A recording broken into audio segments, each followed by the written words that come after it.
Hello friends. तो आज हम लोग पढ़ेंगे प्रतिबिंब निर्माण का दूसरा लेक्चर और प्रकाश के परावर्तन का लेक्चर नंबर 11। प्रतिबिंब निर्माण पढ़ने से पहले वो 4 किरण आरेख खींचने का नियम को एक बार रिवाइज करते हैं। क्या है? प्रधान अक्ष के समानांतर जो प्रकाश की किरण आती है दर्पण से परावर्तन के बाद फोकस से चली जाती है। दूसरा, फोकस से आपतित होने वाली प्रकाश की किरण दर्पण से परावर्तन के बाद प्रधान अक्ष के समानांतर चली जाती है।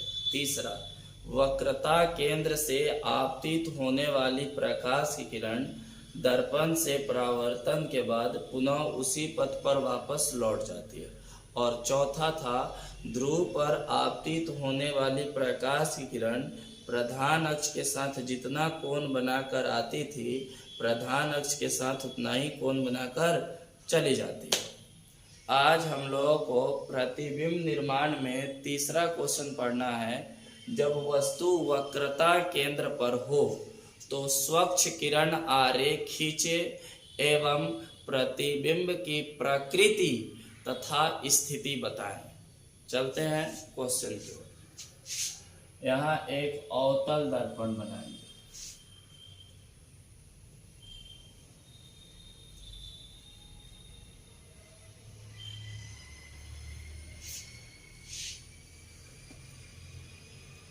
ये होगा ध्रुव, फोकस, वक्रता केंद्र। वस्तु की स्थिति कहाँ है बुआ? वक्रता केंद्र पर, सी पर। वस्तु की स्थिति यहाँ है।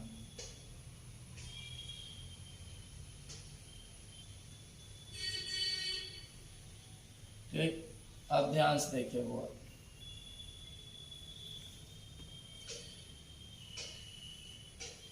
एक किरण हम प्रधान अक्ष के समानांतर बुला रहे हैं बुआ। ये किरण प्रकाशिकी में सबसे ज्यादा किरण का ही नॉलेज होना चाहिए कि कैसे आ रहा है और कैसे जाएगा। ठीक, तो यहाँ प्रधान अक्ष के समानांतर आया तो प्रधान अक्ष के समानांतर आने वाली प्रकाश की किरण दर्पण से परावर्तन के बाद कहाँ से जाती है? तो फोकस से जाती है। कहाँ से? तो फोकस से चली जाती है। कहाँ से जाएगी बुआ? फोकस से। कोई दिक्कत? कोई दिक्कत हो तो बोलिए।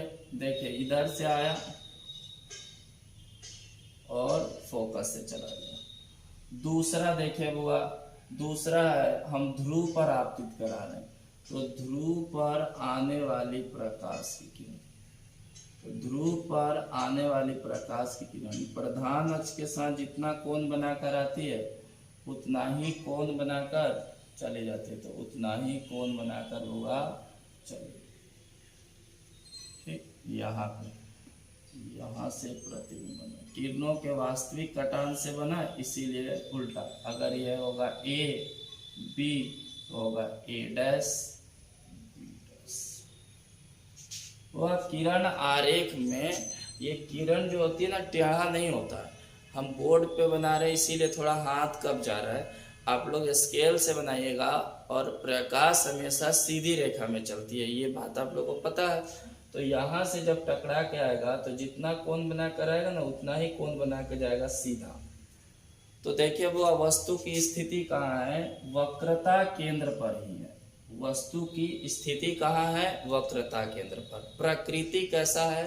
तो वास्तविक किरणों के कटान से कटा है तो वास्तविक प्रतिबिंब। वास्तविक प्रतिबिंब उल्टा होते हैं। और देखिए वस्तु के बराबर बना है तो इसे बोलेंगे कैसे? तो कहेंगे जब वस्तु वक्रता केंद्र पर हो, जब वस्तु वक्रता केंद्र पर हो तो उसका प्रतिबिंब वक्रता केंद्र पर ही बनता है। यह प्रतिबिंब वास्तविक उल्टा तथा वस्तु के बराबर होता है। लिखते हैं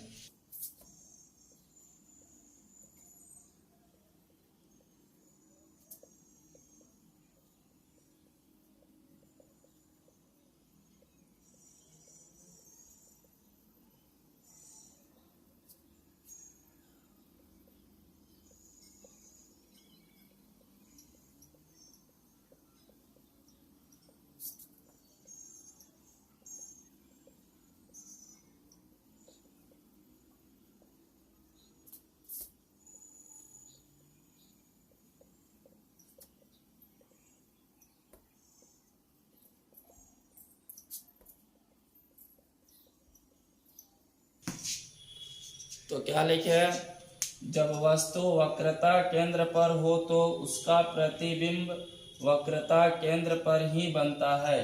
यह प्रतिबिंब वास्तविक, उल्टा तथा वस्तु के बराबर होता है।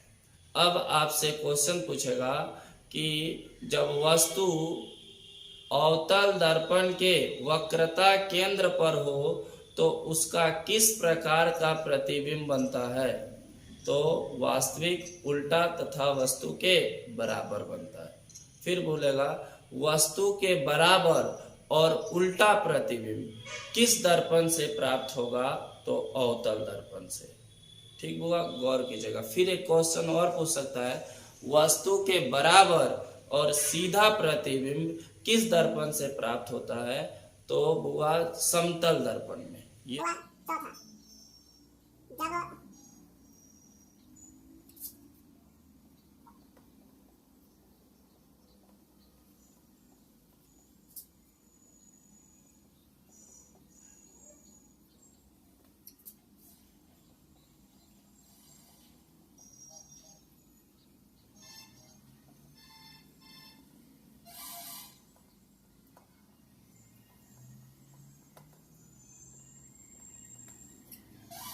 देखिए वो सवाल क्या पूछेगा, जब वस्तु वक्रता केंद्र एवं फोकस के बीच हो तो स्वच्छ किरण आरेख खींचे एवं प्रतिबिंब की प्रकृति बताएं। ठीक, तो इस सवाल को हम लोग करने चल रहे हैं, स्वच्छ किरण आरेख खींचेंगे।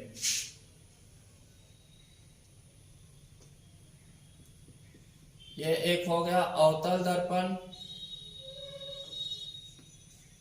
यह इसका हुआ ध्रुव, वक्रता केंद्र, फोकस। वस्तु का हुआ स्थिति कहाँ है, वक्रता केंद्र और फोकस के बीच। ये रहा वक्रता केंद्र, ये रहा फोकस और इसके बीच है। कहीं पे भी रख सकते हैं वस्तु को। ठीक, अब पहला पढ़े हैं प्रधान अक्ष के समानांतर। प्रधान अक्ष के समानांतर आने वाली प्रकाश की किरण दर्पण से परावर्तन के बाद कहाँ से जाती है हुआ, फोकस से जाती है। कहाँ से, फोकस से। कोई दिक्कत। और दूसरा ध्रुव से आपतित कराते हैं, तो ध्रुव पर आने वाली प्रकाश की किरण प्रधान अक्ष के साथ जितना कोण बनाकर आती है उतना ही कोण बनाकर चली जाती है। ये रहा वो आपका अनंत और ये रहा आपका वक्रता केंद्र, प्रतिबिंब यहाँ बना।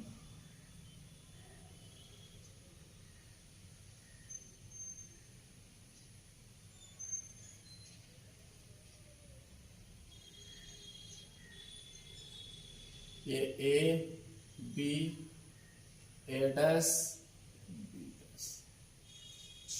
देखिए बुआ गौर से, जब वस्तु वक्रता केंद्र एवं फोकस के बीच है तो उसका प्रतिबिंब अनंत एवं वक्रता केंद्र के बीच बनता है। ठीक, जब वस्तु वक्रता केंद्र एवं फोकस के बीच है तो उसका प्रतिबिंब अनंत एवं वक्रता केंद्र के बीच बनता है। यह प्रतिबिंब वास्तविक, क्योंकि वास्तविक किरणों के कटान से बना है, वास्तविक प्रतिबिंब उल्टा होता है, उल्टा तथा वस्तु से बड़ा है। ठीक, तो जब वस्तु वक्रता केंद्र एवं फोकस के बीच हो तो उसका प्रतिबिंब वक्रता केंद्र एवं अनंत के बीच बनता है। यह प्रतिबिंब वास्तविक, उल्टा तथा वस्तु से बड़ा होता है। कोई दिक्कत, लिखते हैं।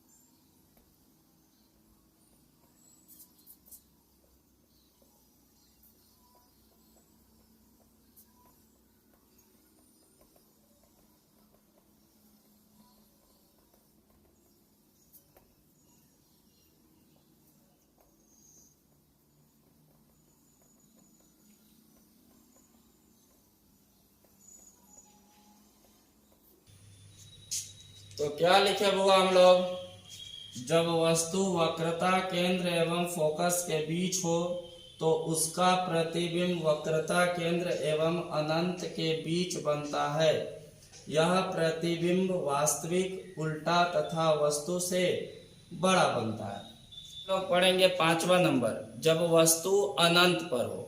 इसको पढ़ने से पहले एक चीज समझते हैं। देखिए बुआ, अनंत से आने वाली प्रकाश की किरणें आपस में समानांतर होती है। अनंत से आने वाली प्रकाश की किरणें आपस में क्या होती है बुआ, समानांतर होती है। और अगर सोचिए समानांतर जब कोई प्रकाश की किरण जाएगा तो कहाँ मिलेगा, अनंत पे। ध्यान से सुनिएगा, अनंत से आने वाली प्रकाश की किरणें समानांतर होती है। यदि समानांतर जाए तो कहाँ मिलेगी, अनंत पे। इसी बात पे अगला क्वेश्चन है 5 नंबर, जब वस्तु फोकस पर हो।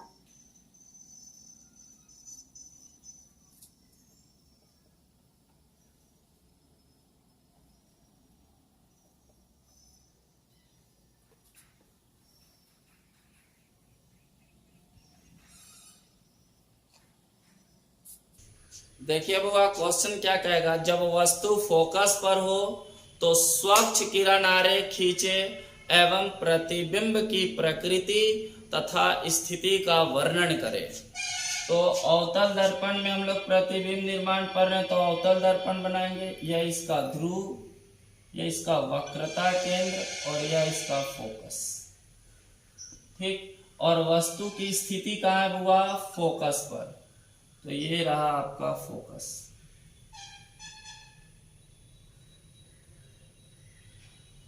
फोकस पर वस्तु है।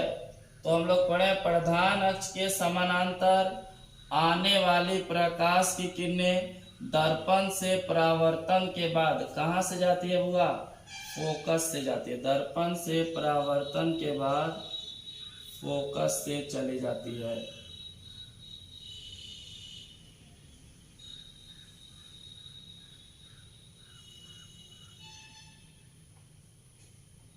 और दूसरा पढ़े हैं कि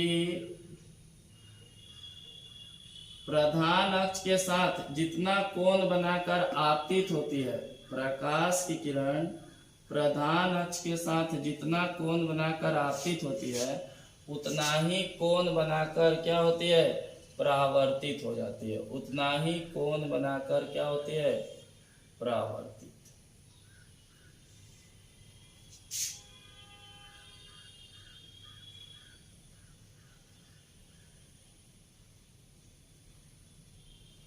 वह देखिए, ये प्रकाश की किरणें समानांतर जा रही है। तो अभी हम बताए हैं कि अनंत से आने वाली प्रकाश की किरणें समानांतर होती है। यदि समानांतर जाएगी तो कहाँ पर मिलेगी, अनंत पर मिलेगी। कहाँ पर, अनंत पर। तो गौर से सुनिए बुआ क्या बोलेंगे, जब वस्तु फोकस पर हो तो उसका प्रतिबिंब अनंत पर बनता है और यह प्रतिबिंब वास्तविक, उल्टा तथा वस्तु से बहुत बड़ा होता है। लिखा जाए,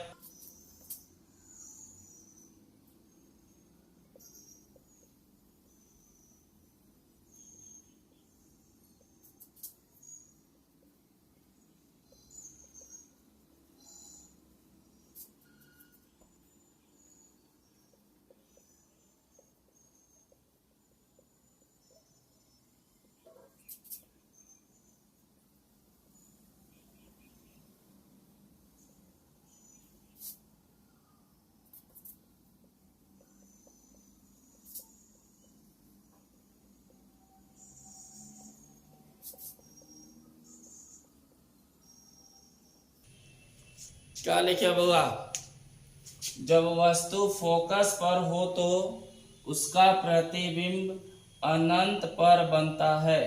यह प्रतिबिंब वास्तविक, उल्टा तथा वस्तु से बहुत बड़ा बनता है।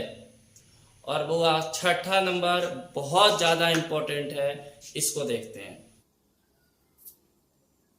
जब वस्तु ध्रुवीय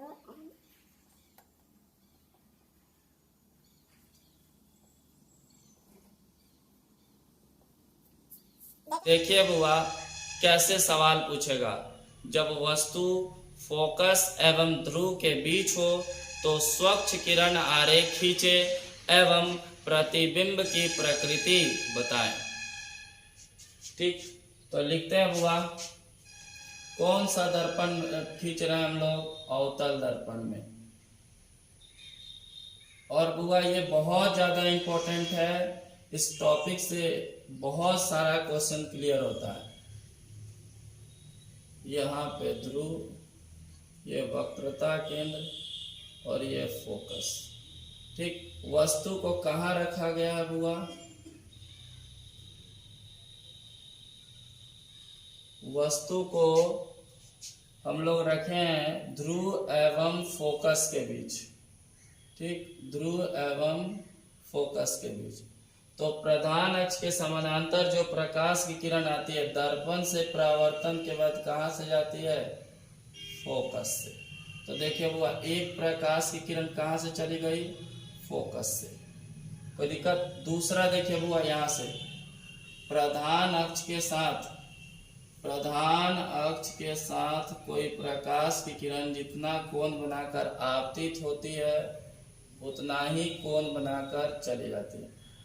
देखिए बुआ, यह वाला किरण में और यह वाला किरण में आपको कुछ अंतर दिख रहा है?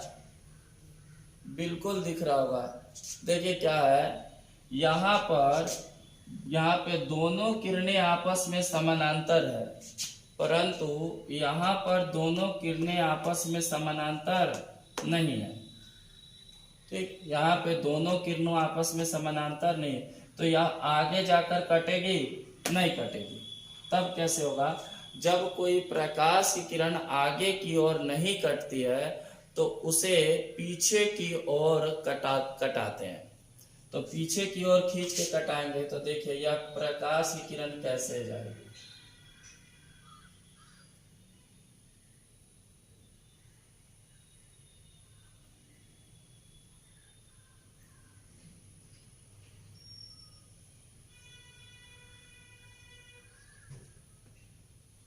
यहाँ पे देखिए बुआ, यह दोनों परावर्तित किरण एक दूसरे को कहाँ पर काटी? इस बिंदु पर।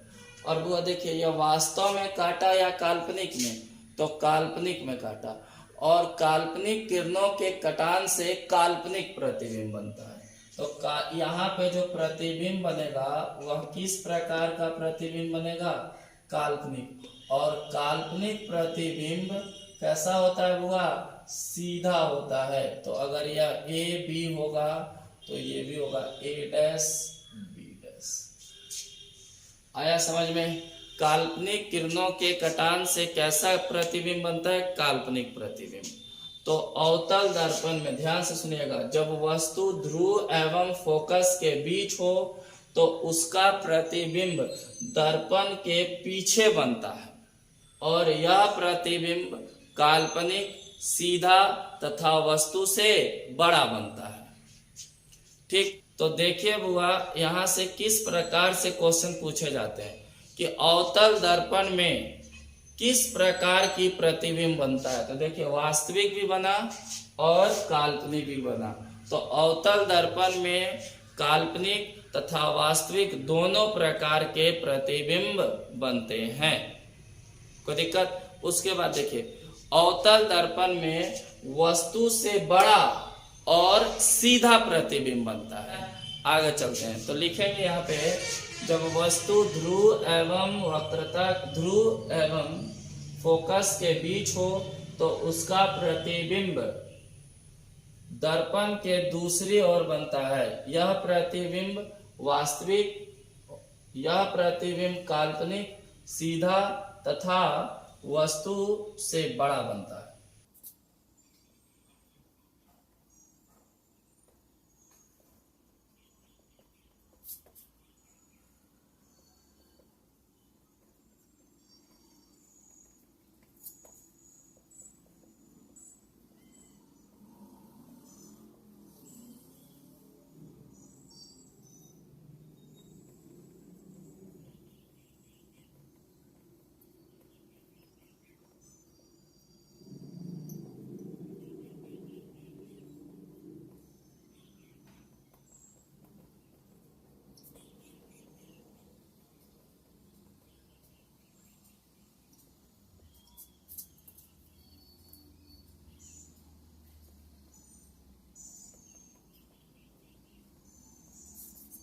लिखे हैं, जब वस्तु ध्रुव एवं फोकस के बीच हो तो उसका प्रतिबिंब दर्पण के पीछे बनता है।